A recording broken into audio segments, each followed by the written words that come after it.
Hi అండి. ఎలా ఉన్నారు? అందరూ బాగున్నారా? మేమైతే చాలా బాగున్నాము.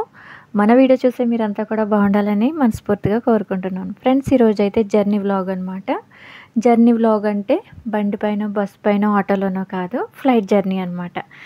సో, ఫ్లైట్ జర్నీ అంటే ఫ్లైట్‌లోకి వెళ్ళిన తర్వాత కింద వ్యూ ఎలా కనిపిస్తుందో ఒకసారి అయితే మీకు చూపిస్తాను.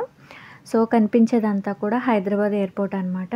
సో, మనం ఇలా హైదరాబాద్ నుంచి బయలుదేరి ఎక్కడికి వెళ్తున్నామో, ఫైనల్‌గా ఎక్కడికి రీచ్ అవుతుందో అని చెప్పేసి చూపిస్తామనమాట.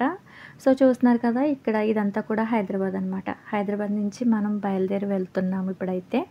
మనం అంటే నేను కాదు, మా సిస్ వెళ్తుందనమాట. దుబాయ్‌కి వెళ్తుంది.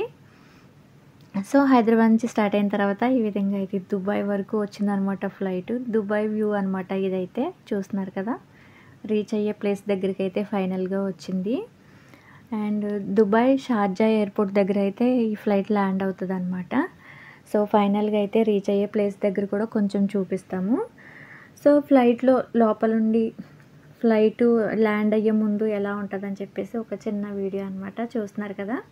ఫ్లైట్ లోపలంతా హైట్ నుంచి డౌన్‌కి చూస్తే వ్యూ అనేది ఎలా కనిపిస్తుందో చూసారు కదా! సో, చాలా బాగా కనిపిస్తుందనమాట. ఫ్లైట్‌లోంచి వీడియో తీస్తే ఎలా ఉంటదో చూద్దామని చెప్పేసి జస్ట్ చిన్న వీడియో అనేది అలా తీసామన్నమాట. సో, ఫైనల్‌గా అయితే చూసారు కదా! అండ్ ఇక్కడొచ్చేసి దుబాయ్ అనేది వచ్చేసామన్నమాట. సో, చూసారు కదా! ఇక్కడ ల్యాండ్ అవ్వబోతుంది ఫ్లైట్ అయితే.